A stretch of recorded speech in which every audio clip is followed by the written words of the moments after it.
Merci de nous rester fidèles sur www.gms.sn. Tout de suite, le journal. Ziguinchor va abriter la journée dédiée à la jeunesse pour la lutte contre le VIH-Sida prévue le 21 juin prochain. La cérémonie officielle de lancement sera présidée par le ministre de la Jeunesse. L'eau ne coule plus des robinets aux Parcelles Assainies depuis 6 mois, plongeant les populations dans l'angoisse. Ces dernières, en colère, ont tenu un sitting devant les locaux de la SDE pour réclamer le retour de l'eau. Plus de détails dans cette édition avec Mamadou Fall, notre correspondant à Dakar. La rubrique culture, l'actualité internationale, la page des sports et la revue de la presse mettront fin à ce journal. Tout de suite, le développement.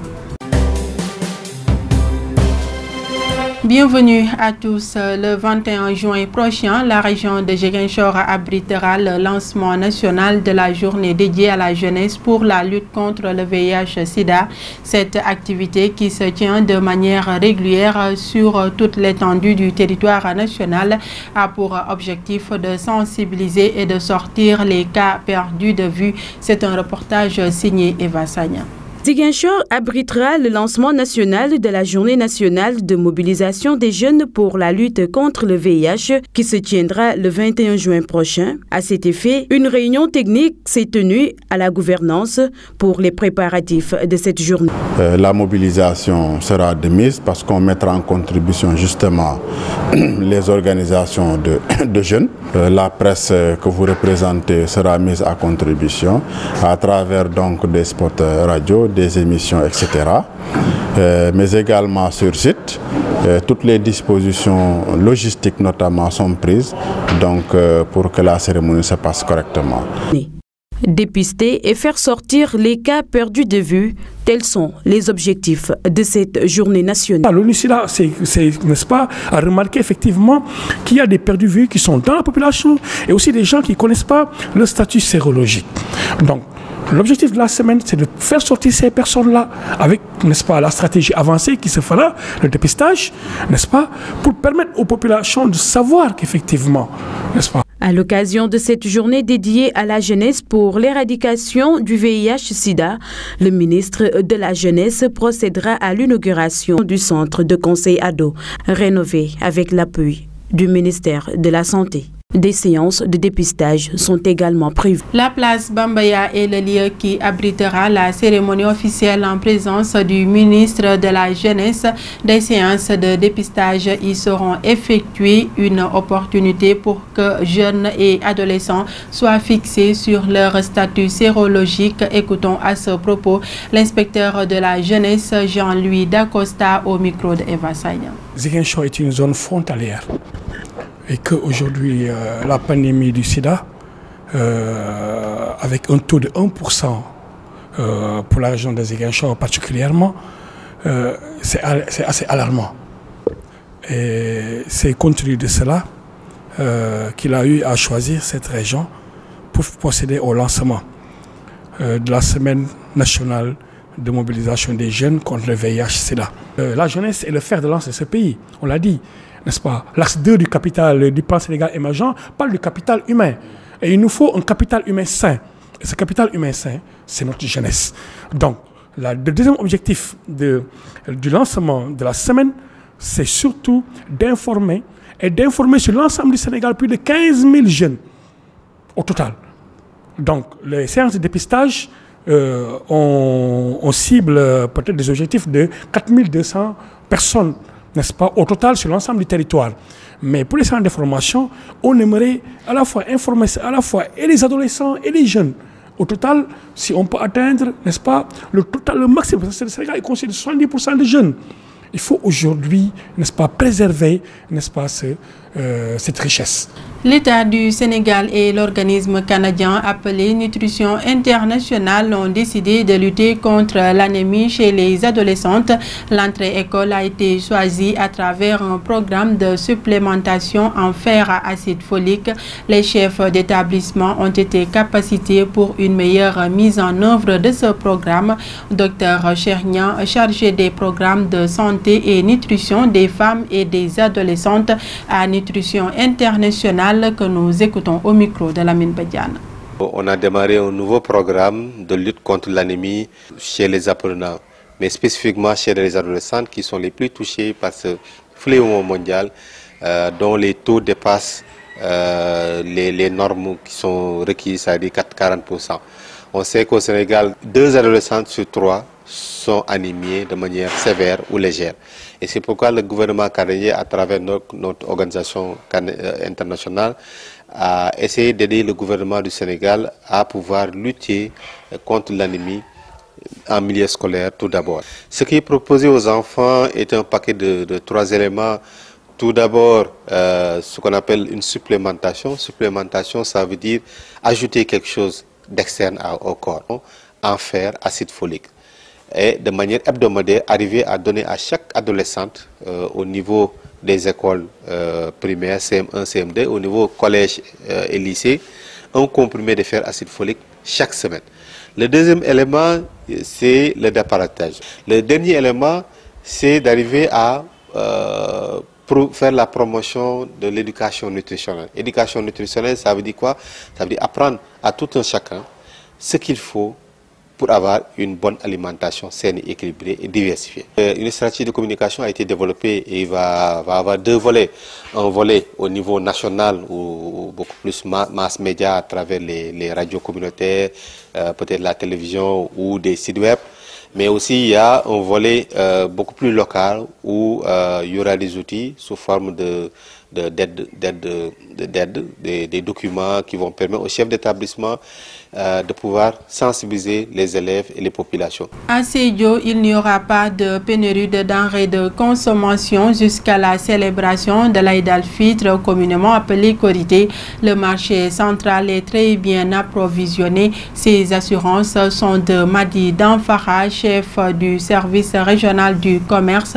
Face à la presse, il explique également que la vente de produits impropres à la consommation fait l'objet de sanctions prévues par la loi, propos recueillis par Lamine Diop, notre correspondant dans la capitale du Pakao. Actuellement, le marché est bien approvisionné en produits de consommation courante. Les produits les plus prisés en ce moment sont bien arrivés dans les circuits de distribution. Il y a une offre suffisante en oignons et en pommes de terre. Les prix également sont abordables. Vous n'êtes pas sans savoir qu'un arrêté qui fixe les prix plafonds de l'oignon et de la pomme de terre a été pris par le ministre du Commerce. Et nous veillons à ce que ces prix-là soient respectés sur le terrain. Et à Sédhiou, il faut rappeler que les prix dans l'ensemble, ces prix-là sont respectés. Même si certains commerçants essaient de faire de la spéculation, mais nous veillons au grain. Quand nous voyons de telles pratiques, nous les verbalisons et nous leur faisons payer des amendes conformément à la loi. Bon, actuellement, le prix donc de l'oignon, c'est 350 francs le kilo, comme stipulé dans l'arrêté. La pomme de terre, 400 francs le kilogramme. Pour les grossistes également, le sac d'oignon tourne autour de 7250 à 7500 francs le sac. Donc, il y a une marge qui peut permettre aux détaillants de vendre donc le kilogramme à 350. Nous rassurons les consommateurs de Sédhiou pour leur dire que véritablement il n'y a pas de pénurie en vue, il y a suffisamment d'oignons, de pommes de terre. Depuis le début du mois de Ramadan jusqu'à présent, nous ne cessons de renforcer le contrôle et nous avons une équipe spéciale sur place. Nous avons également retiré du marché beaucoup de produits impropres à la consommation parce qu'il y a beaucoup de commerçants qui en profitent, puisque c'est des moments de forte demande qui en profitent pour vendre des produits impropres à la consommation. Bon, nous sommes là, mais eux également, ils peuvent nous aider dans notre travail, en alertant et en dénonçant. Et quand ils le feront, nous serons sur place. Parcelles Assainies, toujours en colère, les habitants de cette localité ont tenu un sitting devant les locaux de la SDE pour réclamer le retour de l'eau. Depuis plus de 6 mois, ce liquide précieux ne coule plus des robinets. Un collectif a été mis en place pour porter le combat, d'où la fréquence des manifestations, nous dit Mamadou Fall. C'est l'énième cri de cœur des habitants des Parcelles Assainies qui ont observé un sitting devant les locaux de la SDE pour réclamer le retour de l'eau. Le collectif interpelle directement le chef de l'État, Mbaye Niang, et le président. La pénurie d'eau est très infernale aux Parcelles Assainies. On souffre, monsieur le président. Le problème reste entier et nous interpellons directement le président de la République, Macky Sall, pour que le problème soit résolu une bonne fois pour toutes. L'eau des citernes mise à la disposition de la population est douteuse, révèle Madine Mboup, directeur d'école. On dirait que nous vivons le Moyen-Âge. Aux parcelles, on vit le Moyen-Âge. On amène des camions de citernes comme quand j'étais à l'école de Kissan en 1983. C'est inadmissible. Et pourtant, le ministre de l'Hydraulique avait promis de régler le problème de l'eau en 2 mois. Promesse qui tarde à se réaliser. Monsieur Mboup parle d'incompétence. On ne peut pas vivre une pénurie d'eau depuis 6 mois. Le président qui donne notre destinée en eau à son beau-frère Mansour Faye, qui est venu aux parcelles nous parler. Il nous avait convaincus parce qu'il nous avait dit que dans 2 mois, il n'y aura plus de pénurie d'eau. Et ça fait 6 mois, jour pour jour. Jusqu'à présent, nous n'arrivons pas à avoir de l'eau. Le collectif entend poursuivre la lutte avec d'autres stratégies si rien n'est fait, d'Exit Monsiernian. C'était la première étape. De toute façon, après un collectif, le collectif est représenté pratiquement par des points focaux au niveau des unités. On va se concerter pour voir maintenant la deuxième étape à faire, Inch'Allah. Pour rappel, les Parcelles Assainies sont sans eau depuis presque 6 mois, malgré la distribution de l'eau par des camions citernes et les sapeurs-pompiers. Le problème reste entier, d'où la fréquence des manifestations depuis un certain temps. Place maintenant à la rubrique culture présentée par Maïmounaba.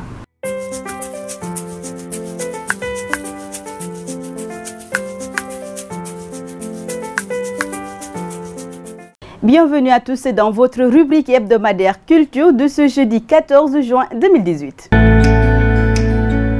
Bienvenue à tous.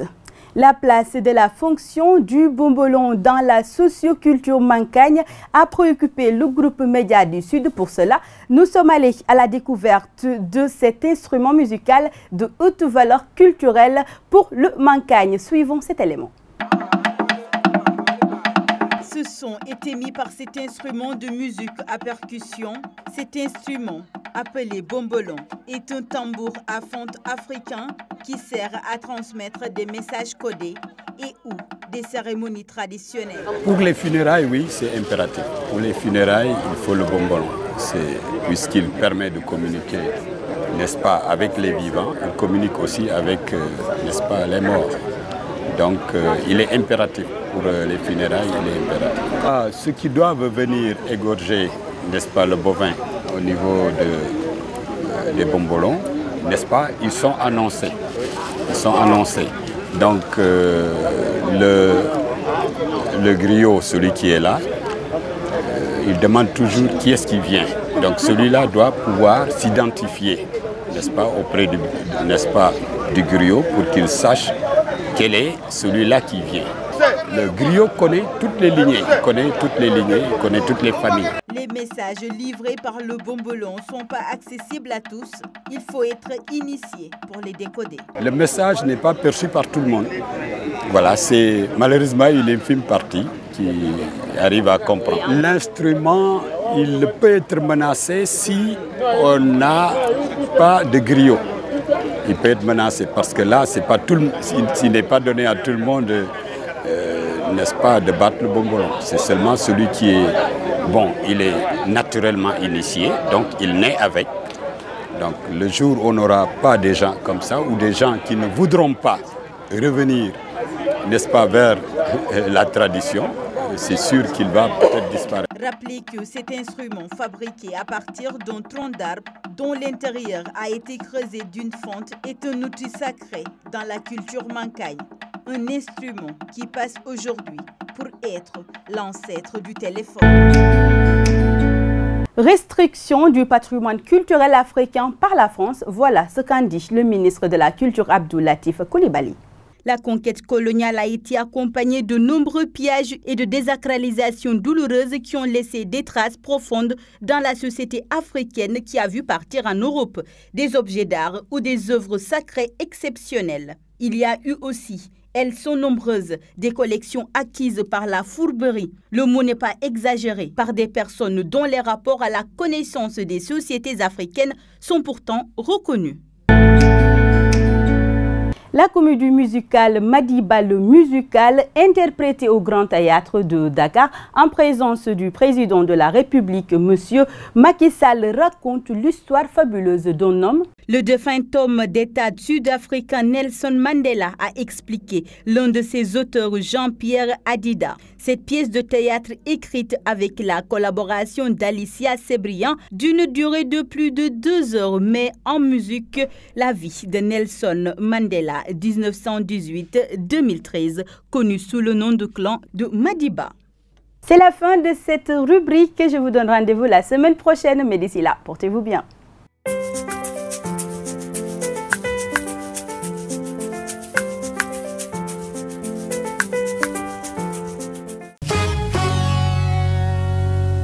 L'actualité internationale, c'est l'affaire de Eva Sagna.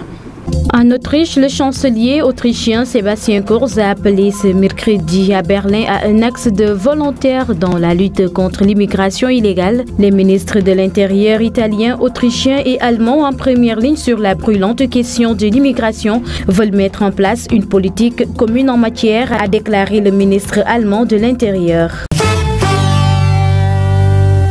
France, le chef du gouvernement italien Giuseppe Conte sera bien reçu par Emmanuel Macron. Les deux dirigeants l'ont confirmé ce jeudi.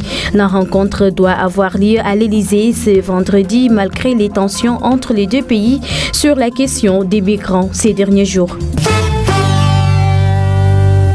Et enfin, en Italie, la nuit dernière a été dure à bord de l'Aquarius qui fait route vers l'Espagne. Les 106 personnes restées à bord après le transbordement de plus de 500 autres vers des navires italiens hier ont dû rentrer à l'intérieur du navire. Quelques-unes ont dû rejoindre l'infirmerie. L'Aquarius naviguera ensuite vers le passage entre la Corse et la Sardaigne et prendra la direction de l'Espagne.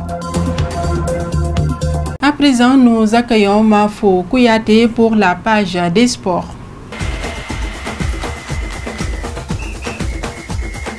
L'équipe de Djambar a été reléguée en Ligue 2 sénégalaise après son match nul 0 partout contre Guédiawaye Football Pro. Ce mercredi, un match comptant pour la 30e et dernière journée du championnat. L'équipe du centre de formation de Saly Portudal avait besoin d'un succès en comptant sur un faux pas de ses adversaires également candidats au maintien. Les académiciens 32 points ont finalement ni gagné ni pu compter sur un faux pas des adversaires au maintien.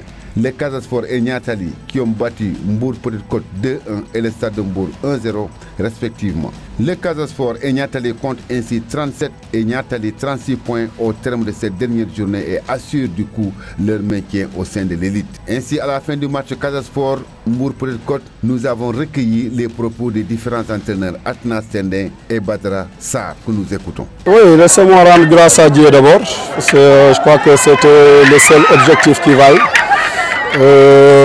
C'était réussir véritablement à maintenir l'équipe quelle que soit la manière et je crois que ça a été fait, c'est la seule leçon à retenir. Et là, je tiens véritablement à saluer tous mes enfants et garçons qui se sont donnés corps et âme pour ça. Et voilà, merci et bravo à tout le monde. Je crois que c'est un maintien qu'on a réussi ensemble. Voilà. Sportivement, c'est logique. Je crois que c'était un match très lourd. On n'était jamais sûr de la façon dont les gosses vont le prendre dans le terrain. Je crois qu'on a fait tous les efforts nécessaires pour garder la lucidité, pour garder le calme, pour ne pas être sous pression. Mais on a senti aussi que dans le jeu, ça avait beaucoup pesé. Donc avec le but qu'on a concédé en début de match, je crois que ça nous a plongé davantage. Heureusement qu'on a su revenir un peu plus tôt et après on est revenu petit à petit dans le match. Et en seconde période, je crois que c'était un match à sens unique. Malheureusement, on a raté énormément d'occasions qui pouvaient faciliter le match et le terminer en beauté. C'est un match qui était très important, un match vraiment très intéressant aussi dans le contenu. Parce qu'on jouait contre le Casa qui luttait pour son maintien. Nous, peut-être, on jouait sans pression, on n'avait aucune pression, on ne jouait pas pour le podium ni pour la descente. Donc, on a joué un peu libéré. C'est ce qui a fait que les garçons ont essayé de produire le maximum. On leur a dit de se faire plaisir. Je pense que c'est ce qu'on a vu. Ensuite, il faut dire qu'au Casa, peut-être, ils ont été tétanisés par un peu l'enjeu. C'est ce qui a fait qu'ils ont ils ont déjoué à des moments donnés. Donc là, heureusement que sur la fin, peut-être, comme nous, on était venus peut-être avec un nombre de joueurs assez limité, on n'avait que 2 changements. Donc on était à 13 dans ce match-là. Donc c'est ce qui a fait que les joueurs ont souffert sur la fin. Et ensuite, je pense que le Casa a mérité d'égaliser. Peut-être qu'ils ont été maladroits à un moment donné, mais le Casa a mérité de gagner ce match-là. Donc c'est déjà bien ce qui leur permet de rester en première division, parce qu'effectivement, c'est un très grand club. Je pense que le Casa ne méritait pas de descendre cette année. Donc maintenant, je pense que c'est du travail qu'il va falloir faire en profondeur, essayer de revenir en force l'année prochaine.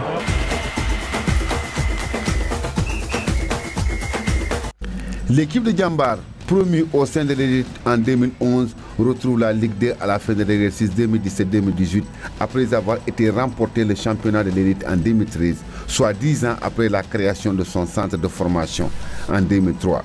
Djambar rejoint en Ligue 2 Guédiawaye Football Pro et l'Union Sportive de Ouakam, déjà relégués avant la dernière journée du championnat remportée par les Girafes de Dakar 2 semaines avant. Voici les résultats de la dernière journée.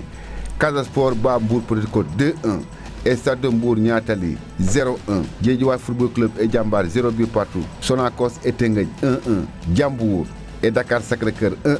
Giraffe Linguère 1-1. L'équipe du Sénégal foulera jeudi la pelouse du centre d'entraînement Sport Unique de Kalouga pour la première séance de préparation de son premier match de poule de la Coupe du Monde 2018, 14 juin 15 juillet.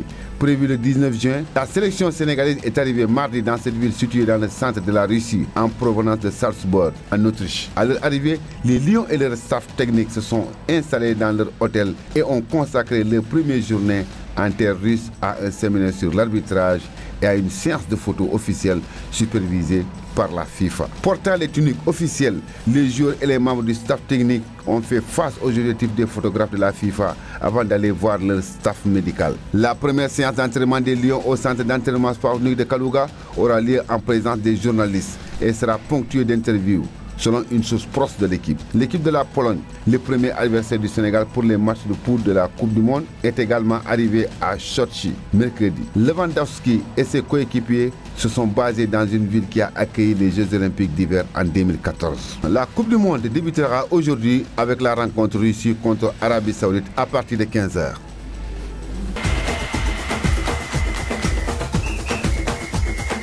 Place maintenant à Mahamadou Salif Ndiaye pour la revue de la presse. Bienvenue à votre revue de presse de ce jeudi 14 juin 2018. Les quotidiens parvenus ce matin ont surtout mis l'accent sur la réaction de la société Green 2000 citée dans le rapport de l'Inspection générale des finances IGF, qui fait état de manquements dans la gestion du programme national des domaines agricoles communautaires. Affaire Prodac, Green 2000 déballe affiche à sa une enquête. Selon le journal, Green 2000 brise le silence. Dans un document bien détaillé, l'entreprise israélienne bat en brèche les accusations portées contre elle par l'Inspection générale des finances. Il ressort de leur déclaration que le Sénégal n'a qu'à s'en prendre au ministère de l'économie, des finances et du plan et au bailleur Locafrique si le programme a connu des lenteurs. Si les termes du marché T 1962, 15 objets du contrat signé le 28 août 2015, validé le 15 septembre et approuvé le 21 septembre avaient été respectés par la partie sénégalaise. Les 4 domaines agricoles auraient été livrés clé en main en novembre 2016, explique la société. Il explique, le contrat prévoit qu'on soit payé d'avance. Les travaux sont bloqués à cause de retard de paiement. L'Obs rappelle que Green 2000 était chargé de l'exécution d'un marché de 25 milliards pour la mise en place de 4 cœurs de domaines agricoles communautaires. Dans le quotidien, le patron de Green 2000 déclare « Il y a des gens qui ne voudraient pas que le Prodac réussisse. La société qui a signé le contrat de financement a des difficultés. » Source A s'intéresse à l'Inspection générale des finances IGF, un organe de contrôle au service de 3 personnes. Le journal cite le président de la République, le premier ministre et le ministre de l'économie et des finances. Dans le cadre de l'affaire du Prodac toujours, la cloche informe que Macky Sall n'accepte pas la démission des ministres du tourisme Mame Mbaye Niang. D'où cette une du journal. Il reste finalement. Concernant cette affaire toujours, l'AS signale que le Forum civil demande l'ouverture d'une information judiciaire. En sport, Vox Populi s'intéresse à la Coupe du Monde qui démarre ce jeudi. Le Monde à l'heure russe titre le journal. Parlant de l'équipe du Sénégal, il écrit dans leur tanière de SK Royal Hôtel de Kalouga, les Lions ne doivent pas craindre pour leur sécurité. En plus des agents de la BIP, ils sont protégés par les éléments de la sécurité de la FIFA. Toujours à propos du démarrage du mondial, le Soleil s'intéresse à la première séance d'entraînement des Lions et affiche à sa une que roule la balle. Nous terminons avec Sunulamb, le quotidien des arènes sénégalaises qui mentionne que Sa Thiès crée la polémique en soutenant que Ama est le meilleur lutteur de Pikine. Le journal annonce également le face-à-face Bombardier Eumeu Sène, les yeux dans les yeux, prévu le 18 juin. C'est tout pour les parutions du jour. À vos journaux et bonne lecture. C'était le dernier élément de ce journal. L'information continue sur www.gms.sn. Merci de votre fidélité et au revoir.